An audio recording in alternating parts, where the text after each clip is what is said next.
Oh boy, we're going to go on a journey with this one. I'm going to lead you down a path of me being distrustful of a movie, to not really liking the movie, to really hating a movie, to really, really, really loving a movie. And I'm not really sure how we arrived there. But anyways, that was my experience with Jeux d'enfants, a 2003 French film directed by Yann Samuell and starring Marion Cotillard and Guillaume Canet. I went into this expecting it to be a crazy French movie, and I was frustrated when it was a crazy French movie, and then delighted when it turned out it was a crazy French movie. So yeah, let's watch this crazy French movie, Jeux d'enfants.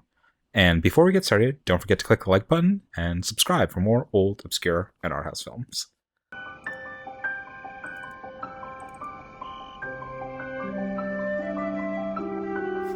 Why do they have two different typefaces? Is that really necessary? I mean, you can read the childlike one. J'aime bien les osselets. Les devinettes, c'est pas mon truc. Yams, crapette, marelle, c'est ok. Mais il y a un jeu auquel il ne faut jamais jouer. Jamais jouer. Jamais. Jamais. C'est de se faire. Oh yeah, don't do that. Really don't do that. Béton. Joli bus sans Oh my god. Oh my god. Evidence enough that Amélie was not the progenitor of this style. Et une jolie copine. Wait, was Amélie 2002 or 2001? Anyways, this is Genet style, we'll call it. I think it had a bit more prominence in France than just in Amélie. Beginning your movie with casual racism, why not? Ça veut dire à peu près la même chose. En tout cas, moi j'ai jamais vu un manège aussi beau. Jamais. Si, peut-être sur Altair 4, mais pas sur Terre. Moi c'est là. Et là. God. Et là aussi. Dead mom. Absolutely necessary for a rom-com. Alors, il fallait partager. Tu me la prêteras de temps en temps? Tu viens et tu reprends. Si tu la veux vraiment, prouve-le-moi. Cap ou pas cap? C'est parti. Je crois que c'est comme ça que ça What va all vraiment love stories commencer. need, a pledge.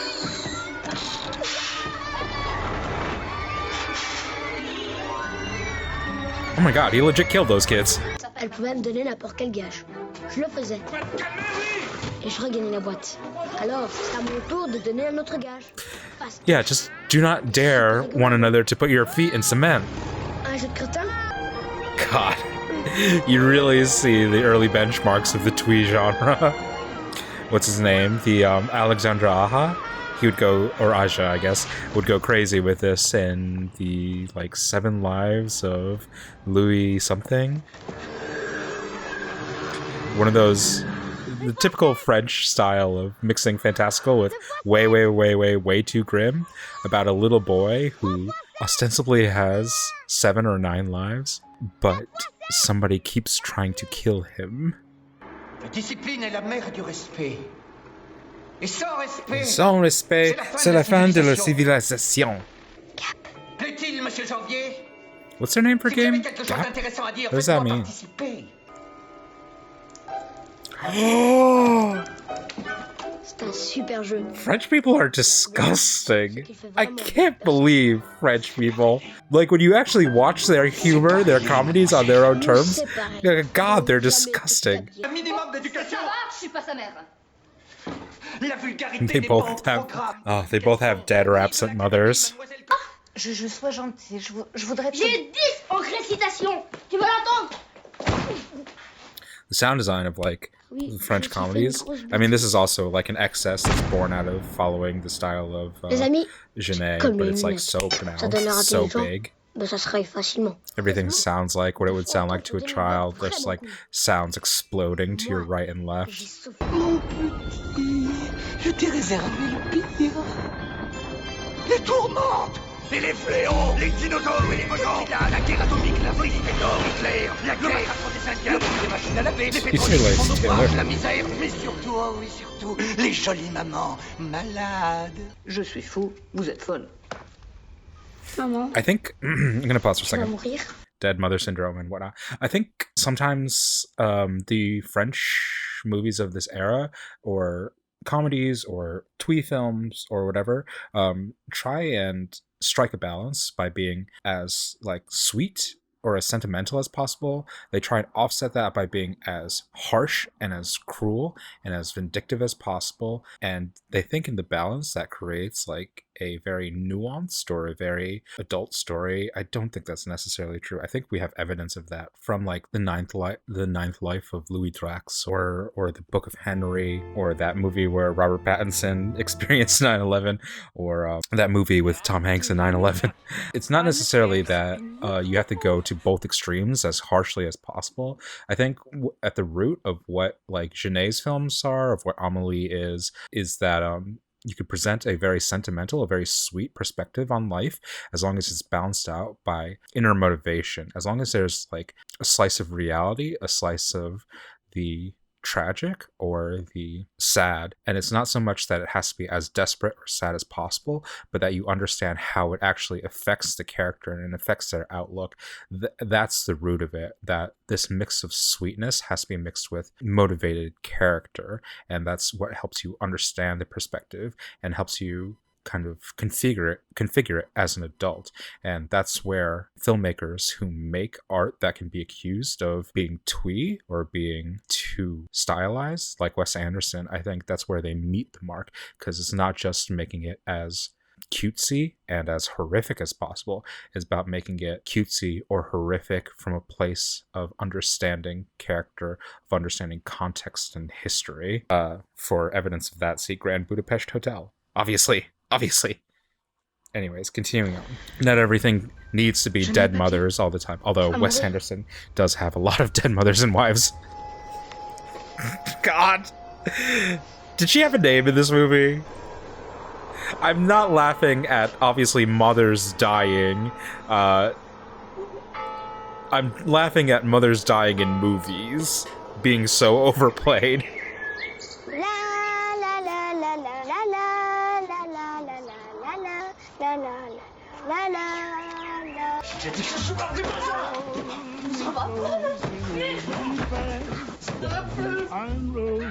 It's a weird kind of... This is one of those things where I'm like, well, what's the tone, or what is this communicating to a French audience to have Ma Vie en Rose play, but have the Louis Armstrong version? So, like, it just makes me wonder, like, what's their, like, relationship with each other? Like, why do they relate to each other based on this song? Is it...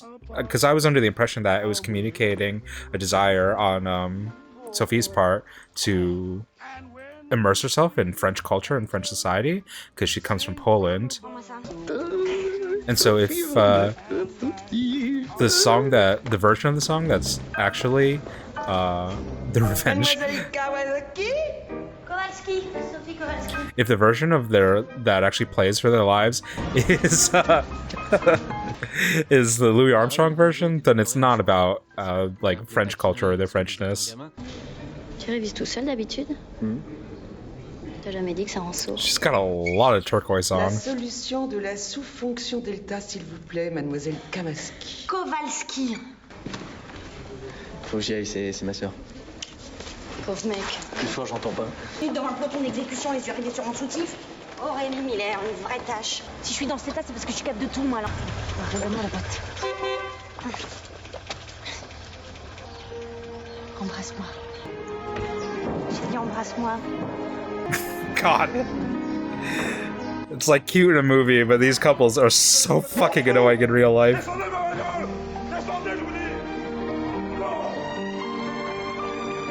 Everything is so big. Where do they live?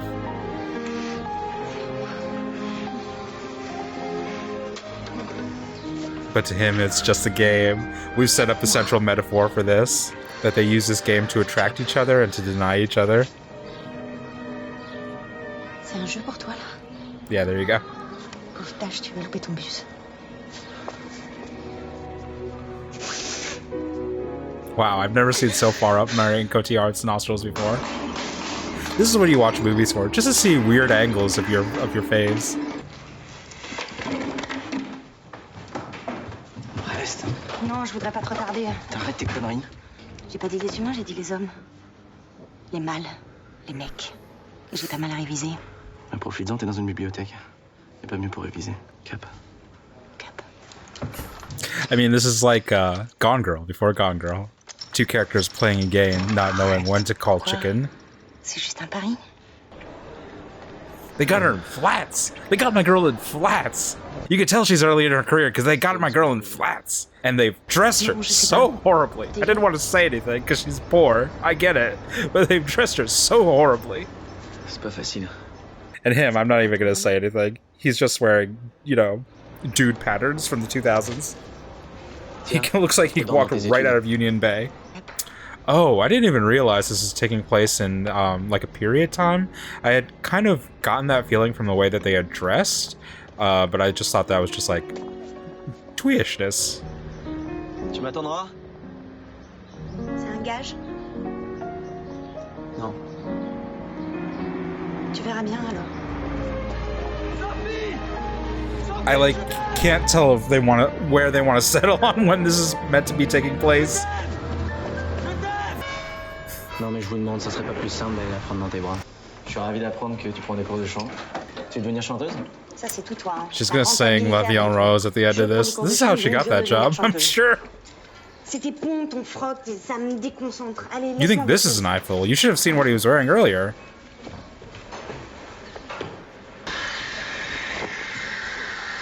Bon, je peux t'inviter au resto maintenant? Sophie!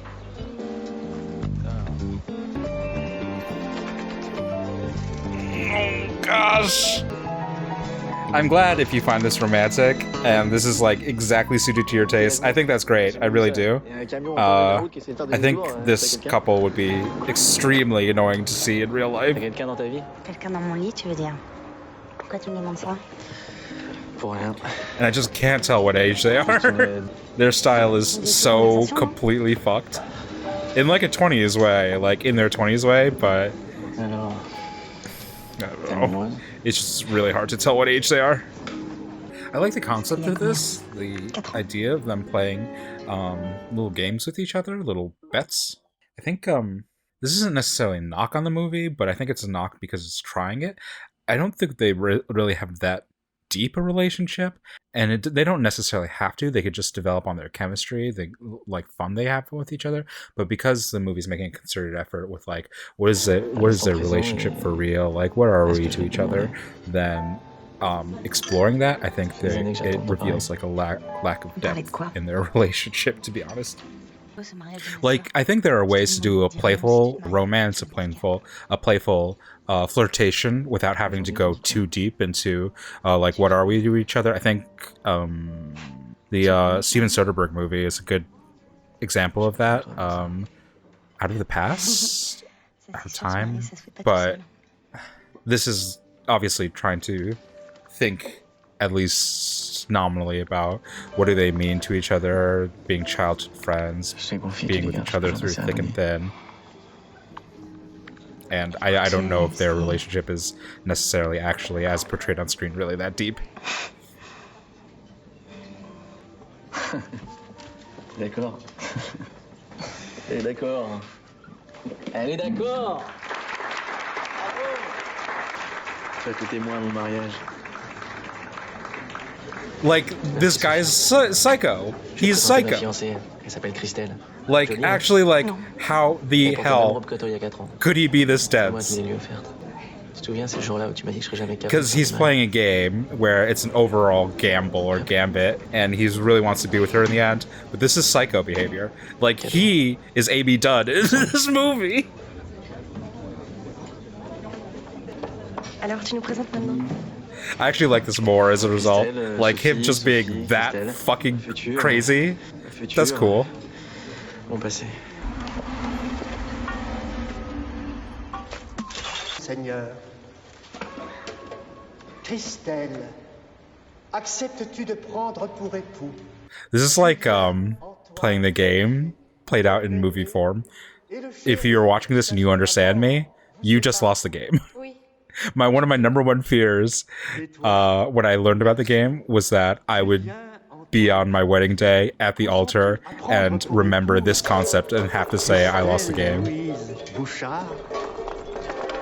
De l'aimer. Julien Réveille-toi, mon petit. I think this is a better characterization. I think this is real. This is good. That even if they don't know what they are to each other within the whether or not they're still playing the game or not, the game itself trumps any sort of relationship that they have with other people. This obsession. Oh, mais elle va pas bientôt nous lâcher, celle-là! Arrête, c'est un jeu. Arrête, c'est un jeu. Quelle garce. Quelle magnifique garce. Dans le genre copine, on n'a pas fait mieux. Julien, je serai sérieuse, promis juré. Je vais pas cracher, c'est pas mon genre. C'est quoi ça? She would have felt that a lot earlier. Julien, dis-moi stop, déconne pas.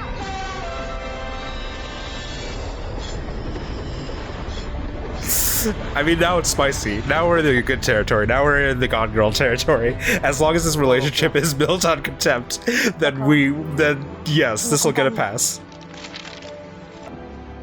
As long as it's two people hating how much they love each other, then we're perfectly fine. Cette proposition-là de club de D1.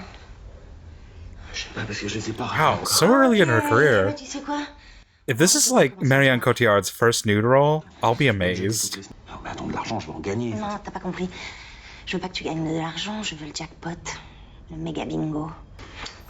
I think this is a good evolution. I think for me, there's like a little bit of a spotty period where in the beginning, in the childhood, they're portrayed as like a little bit of a shithead and you kind of forgive it because they're kids. But there's this middle period when they're in their teenage years where it wanted you to like them a little bit too much, where I wasn't sure what they were doing, like necessarily cross the boundaries enough to make you kind of, or me at least, realize like they're shitty people.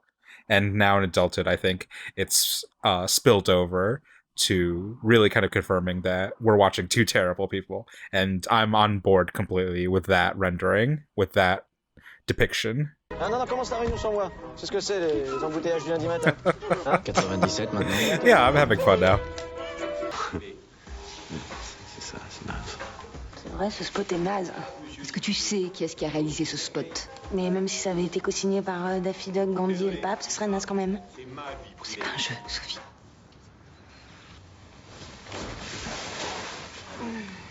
Alors? Qu'est-ce que je décide? Bah, tu décides que ce spot est naze. Cotillard, I really have to congratulate Cotillard at this. When was this within the scope of her career? But she's showing such a range within this, not exactly spectacular role necessarily, but I think I said this in an earlier video. The comedic genre, while not like the most impressive or the most like lauded, allows you to play such extremities that you actually get to display a lot more versatility as an actor than you would necessarily if you were stuck in like just high drama genre acting. So like if Marion Cotillard was doing like dramas early in her career, you'd get a lot of subtlety from her, and that would be impressive, but not necessarily a lot of people would notice it or pick up on it. But if she plays these comedies, she gets to play these intense, these intensely dislikable characters who are still in their way sweet or charming or likable, and so you get kind of the best of both worlds, at least for an early career actor. It's not exactly subtle, it's not exactly nuanced, but it is impressive. Regarde qui est là, viens voir. Sophie. Salut Julien. They kind of make out Julien to be a kind of a punk the more this movie plays out. I think it's delightful. The turn of characters that they both have, but he doesn't really seem like the stronger partner of the two as this movie progresses. That's giving me vertigo. Oh, don't do that. Sophie? I really love that it's evolved into a horror film. That's a great turn. Allô, police, c'est Madame Nimov-Nemovic. Venez vite, le maniaque est revenu. Au secours, il a... Lovely. Lovely. I mean, like, if you enjoy Gone Girl, you'll enjoy this. A certain kind of relationship where if depicted in film, it's fine. We're meant to explore these dark spaces within the context of film. S'il te plaît. Did she murder her husband? That's great. After this 10-year ploy, she murdered Sergei. Sacré Sophie. Le jeu avait repris sur les chapeaux de roue. Yeah, it's basically like pale flower. Mieux que la dos, coke, crack, fixe, joint. Mieux que le Nutella au beurre de cacahuète et les milkshakes I mean, that George Lucas box set meant a lot more back then.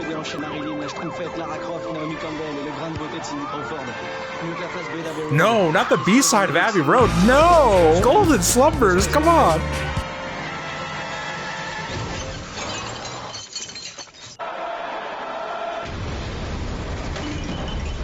Je te l'ai dit, c'est mon plus vieux copain. On se connaît depuis la primaire. Plus vieux copain. Wow, she looks great in this dress.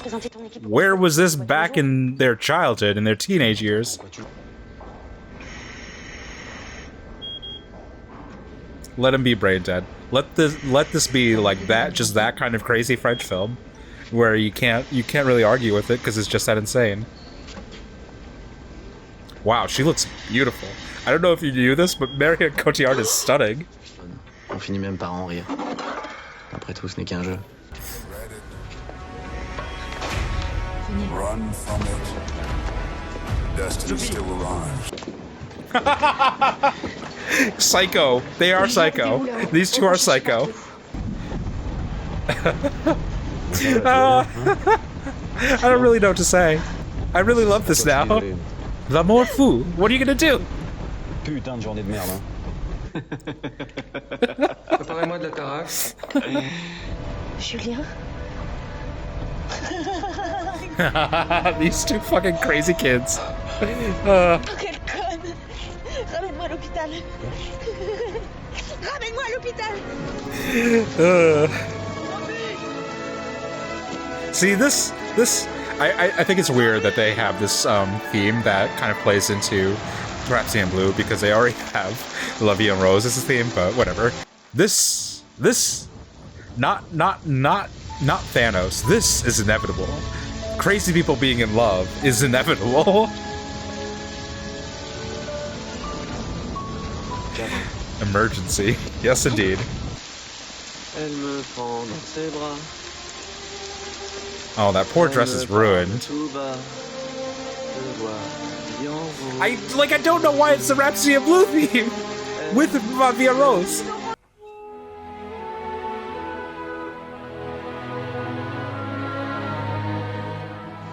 Le plus ennuyeux dans cette affaire, c'est que je me rappelais plus exactement toutes les paroles.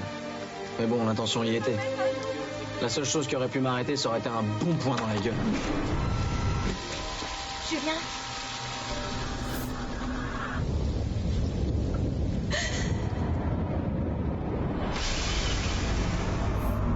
Yep, totally. The Dark Knight Rises. Wow, it's a Tenet. 9 years before Tenet, it's a Tenet. Wow. Or not Tenet, sorry, Interstellar. 11 years before Interstellar, it's an Interstellar. Me lâche pas, cap ou pas cap? Cap ou pas cap? You can clearly see his nostrils flaring. Julien!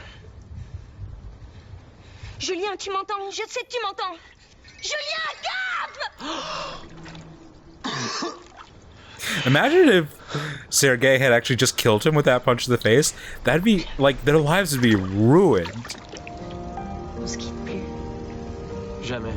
They're getting buried together. That's the perfect ending. I love that. Oh, love is insane. They're crazy. Those fucking kids. I love that. Oh my god, that's fucking brutal. Yeah, I'm not gonna lie, I love this. This is actually fucking insane. Nobody saw them? Nobody saw them. Okay. It doesn't matter. What matters is that they're in love.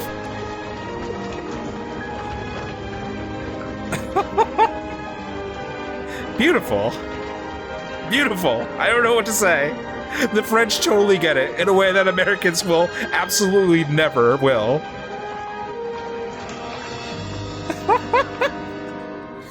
Ooh. I felt that in a lot of places. Relationships are weird.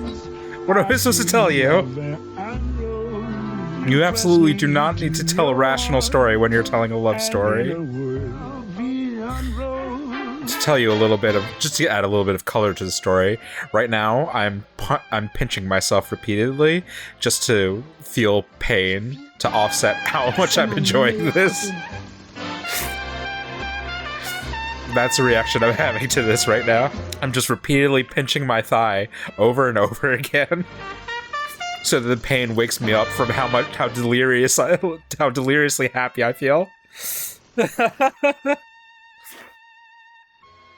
Oh. To Sonia and Gerard. Oh wow. Oh wow. Oh wow. Oh wow. Yeah. Do you really need me to say any more? I don't really have a lot of complex feelings about this movie. I just have strong feelings about this movie. I don't necessarily think the stylistic elements of it really assisted it. I don't think it totally hurt it either. And yeah, I think like the movie or the characters themselves, I experienced growing pain along the teenage years because I just wasn't really sure what direction it would go. But that's kind of like the beauty of film, or the beauty of storytelling, that it allows you to go on a journey and hopefully you arrive at a different point. Something I want to say about movie watching and how I watch movies, and how I watch movies specifically on this channel, I think that there is like a bent or a bias towards predictability, that that you feel like you can beat a movie by predicting where it will lead to. I think that's actually, I think a movie should allow you to feel that sometimes, and it's warranted and it's justified when a movie is like thematically coherent, when it wants to lead you down a specific road and you see the end coming and you're like riding that journey. It's like the bomb metaphor from Hitchcock. Like, if you know that the bomb is going to detonate, then that kind of drives the movie watching experience for you.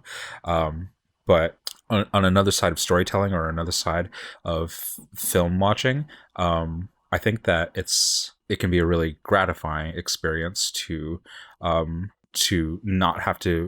try and outpace and outpredict a movie, and to let it lead you somewhere, and lead you somewhere where you weren't expecting.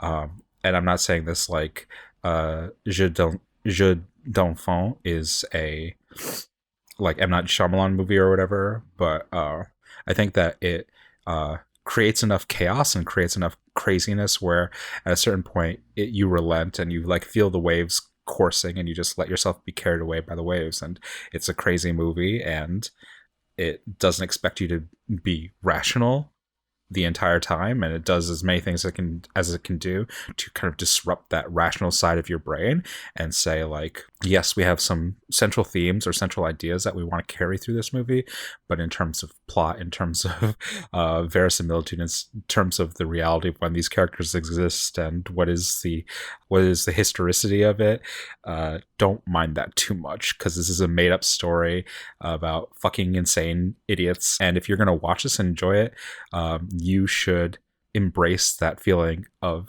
fucking insanity and idiocy.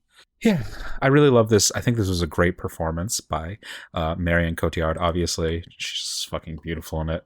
Yeah, and from Guillaume, Canet. Yeah, that was Jeux d'enfant, or Love Me If You Dare. Give it a watch. In the meantime, don't forget to click the like button and subscribe for more old, obscure, and art house films. Let me know what you think of Jeux d'enfant, and until next time, keep watching good movies.